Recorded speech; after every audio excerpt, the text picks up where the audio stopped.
Estamos aqui mais uma vez para discutir a segurança viária, né, dentro da nossa jornada de saúde, trânsito e transporte aqui no Transport.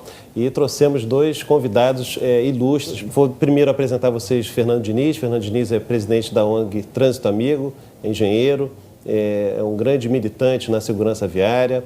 Ele tem um histórico pessoal importante com relação a isso, perdeu um filho no acidente de trânsito e desde então criou uma ONG e tem brigado muito pelas melhores condições do trânsito do nosso país. E apresentar também a vocês, para os que ainda não conhecem, o professor José Mauro Braz de Lima, que é um professor de neurologia, que tem uma atuação muito marcada também na área de segurança viária, especialmente voltado para os problemas relacionados ao uso, abuso e dependência de álcool e outras drogas. Ele é presidente de honra da Sociedade Brasileira de Alcoologia, é professor de neurologia da Universidade Federal do Rio de Janeiro e tem uma expertise muito grande nessa área de álcool e drogas. Então, eu vou começar conversando com o Fernando Diniz sobre os diversos aspectos da década de ações, né?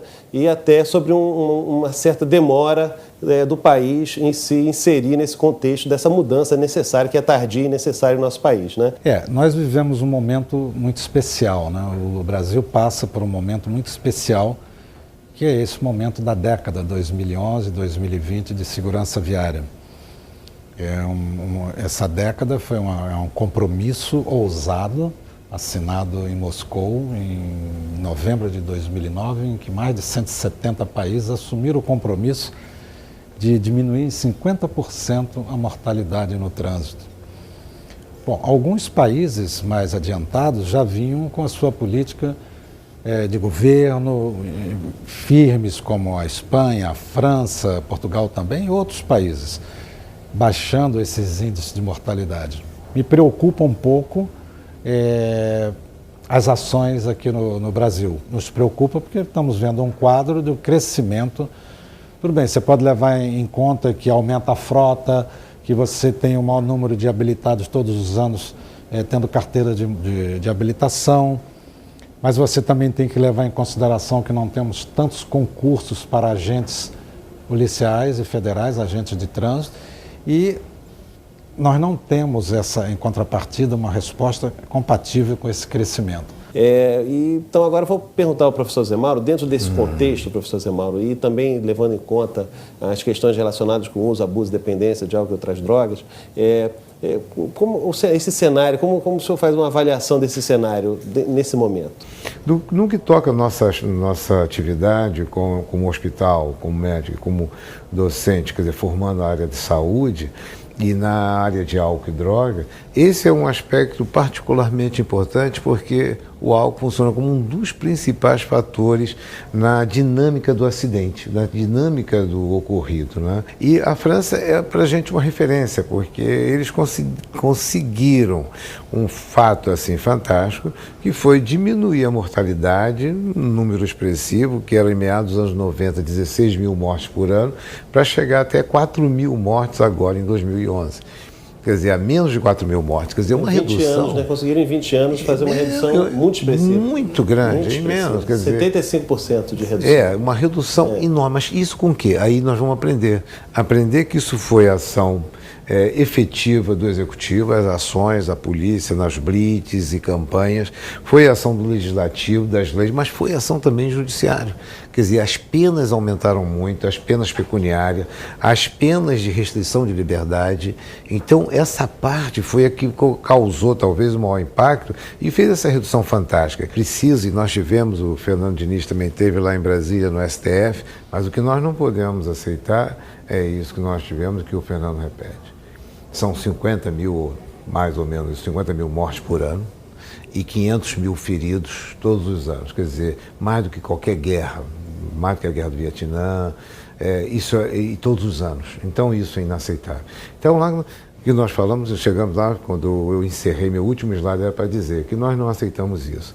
E a lei, os instrumentos, as ferramentas jurídicas, elas podem ser modificadas, alteradas, melhoradas, fazer qualquer coisa. Aí nós sugerimos que tenhamos os 5 passos, que seria informação, nesse sentido amplo, educação, no sentido amplo, conscientização e responsabilização, quer dizer, tem que responsabilizar as pessoas por seus atos, e aí vem a fiscalização, que é o que a gente faz da lei seca, e por fim, a penalização, quer dizer, a parte jurídica da penalização é para que não haja crimes dolosos, né, ou dolo eventual, em que a gente observe e vê, quer dizer, uma verdadeira carnificina na estrada, e o indivíduo vai pagar cestas básicas, quer dizer, isso é um escárnio, isso é uma coisa muito dura. Presidente, deixa eu só pegar esse gancho do STF, que eu acho importante, para a gente não distanciar muito, porque vocês dois estiveram na audiência pública que o Supremo promoveu, né, em 2 datas distintas, né, no sentido da discussão da Lei 11.705, né, da lei seca, conhecida como lei seca. Vocês estiveram com 2 enfoques diferentes, o professor Zé Mauro com enfoque acadêmico e o Fernando Diniz com enfoque de um representante das vítimas de trânsito. Eu queria ouvir do Fernando Diniz, com relação à audiência pública, como você percebeu a Corte com relação a essa questão da Lei 11.705? Qual foi a sua impressão da sua ida a Brasília, Fernando? E eu comecei a ver, eu realmente, aquilo que eu disse no dia lá, me dirigindo ao ministro Luiz Fux, aquilo foi uma coisa, não teve nada de preparado, foi uma coisa muito improvisa. Eu digo, eu não vim falar de números, eu não vim falar de estatísticas, eu não vim apresentar curvas. Outros já fizeram e apresentaram de forma brilhante.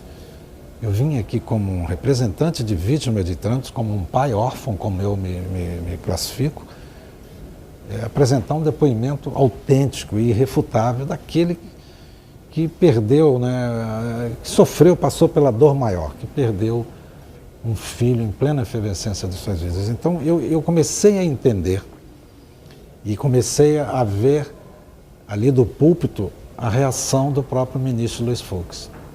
E segui nessa linha. Eu ainda ousei dizer isso para o ministro Luiz Fux, eu disse, excelentíssimo senhor ministro, quando um juiz arbitra como sentença o pagamento de uma cesta básica, ele neste momento compara a vida dos nossos filhos a alguns grãos de arroz e feijão.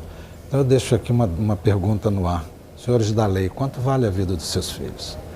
Então, aí fica essa mensagem para todos, para ministros, para o nosso judiciário, para os homens todos da lei, para os especialistas e para o cidadão civil, para a sociedade civil, que essa tem que mudar o comportamento. Não podemos aceitar. Ninguém está isento de passar pela dor que eu, minha família e milhares de pais passam todos os dias nesse país por um motivo fútil, evitável e muitas vezes anunciado. Um acidente de trânsito, ele, na maioria das vezes, ele é anunciado. Agora, queria ouvir também a sua visão como professor universitário, né? Como professor universitário, porque a universidade tem muito a contribuir nesse processo, né? E nós temos trazido, assim, nessa parceria com a universidade, já muitos seminários. E, a partir daí, também criamos um caldo de cultura que discutiu, inclusive, com participação importante, lógico, o cenário foi nacional, mas até mesmo a Lei 11.705 foi discutida aqui. Em Brasília, e trabalho da UFRJ embasou no ML, embasou, inclusive, a justificativa da alcoolemia zero, né? Porque zero, 30% das vítimas fatais estavam com a alcoolemia entre 0 e 0,6, uma alcoolemia baixa. Então, era uma porção muito significativa, né? Foi um dos pilares aí dessa adoção da alcoolemia zero. E agora, está havendo muita produção acadêmica, não é isso? Né? Dentro da universidade na área de álcool? Nós estamos estabelecendo um programa integrado sobre a questão de álcool e acidente de trânsito também, quer dizer, com Portugal. E que demonstrou que essa alcoolemia de 0,6 não era suficiente. 35%, um terço dos acidentes ocorria com a alcoolemia mais baixa. Quer dizer, e isso vinha de contra a nossa proposta também de entender que o álcool atua sobre o cérebro, mas não precisa ele provocar mudanças de reflexos motores. a nível de reflexologia, né? Mas ele é importante que o álcool atue em doses, às vezes não grandes, doses menores, na mudança de comportamento. E isso desinibe, isso tira um pouco a noção de risco, torna a pessoa mais ousada, mais liberal e incapaz de avaliar bem o risco que é conduzir, por exemplo, em excesso de velocidade. Então, o excesso de velocidade, muitas vezes, o indivíduo bebeu pouco, ele não está alcoolizado num nível clínico evidente. Mas está eufórico. Mas está eufórico. E mais do que eufórico, eles estão com a perda da noção de risco. E sendo jovem, você entende bem, que sendo jovem já tem aquela compulsão com álcool. Isso aumenta mais ainda, então aumenta até a certa agressividade. Eu vou até ser mais simples e deixar uma mensagem, se você me permitir. Vontade. Uma mensagem para todos aqueles que ouvirem. Aquilo que me atingiu diretamente é o meu filho, a morte. Mas eu quero dizer que a morte não é a maior perda da vida. A maior perda da vida é aquilo que morre dentro de nós enquanto nós vivemos. Então, que cada um faça a sua parte com muita responsabilidade. Viver é muito bom, mas tem que ser com responsabilidade. E não adianta ter razão. Depois do fato consumado, não adianta ter razão, tem que ter responsabilidade. Muito bem. Eu acho que eu vou encerrar o nosso papo aqui com os especialistas com essa mensagem do Fernando Diniz. Nosso bate-papo foi muito bacana, gostei muito, agradeço aqui a presença de vocês também. Eu acho que as pessoas que viram também conseguem ampliar um pouco assim, o seu conhecimento, conseguem ampliar um pouco a sua, digamos assim, a sua forma de pensar sobre o tema, né? Conseguem ter uma cultura um pouco mais comprometida com a segurança, a cidadania no trânsito, que é o que a gente busca, né? Não ter essas perdas, especialmente as perdas humanas, e nesse trânsito que a gente pode e deve melhorar nessa mudança que é tardia e necessária, né? Então, eu aqui deixo um grande abraço para vocês e a gente também deixa um abraço para todos que nos estão assistindo. Um forte abraço para todos.